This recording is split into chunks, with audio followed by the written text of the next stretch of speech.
One framework that I have learned from the expert, Dr. Rehan, I wanted to share with you is that the framework that I learned and I share with the practice owners that I work with is that they talk about the 4 quadrants of treatment plan acceptance. The first one is the educating the patient when they're in the office, using whatever tools that are available in the office, whether it's proper diagnosis or sharing with them what you found out. For example, is cavity. If you show them like on the monitor itself, hey, these are the 10 cavities that you have in your teeth, you got to take care of that. And then that's the first quadrant is education. Second one, that was very interesting to me, is that everybody is going to ask you why now. As a patient, I'm going to tell you, if you show me 10, I'm going to think about it and say, okay, I'll take care of it, but not right now. So I think answering that question to the patient, why now, it's going to be very important so that they don't procrastinate this.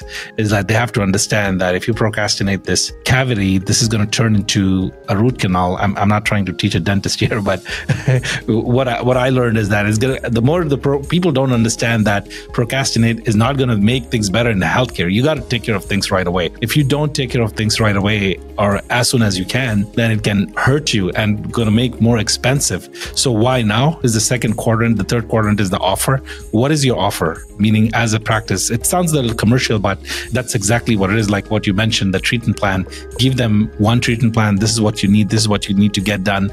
This is how the economics of your offer looks like. And the last part that most of the practices doesn't do really well, which is like the patient leaves, they think that it's done. Most of the patients actually doesn't make the decisions right at your practice. 50% of the times or more than that, they say, I got to talk to my spouse. I'll think about this. I have to take care of a few things. I'll talk to you. I'll call you later, but they don't schedule. So there is a gap where you have a lot of people that leave your practice without scheduling. It doesn't mean that those treatment plans are lost. That means that there's an opportunity for you now to go and follow up. And a lot of people do not follow up on their treatment plans, and that's a lost opportunity, I think.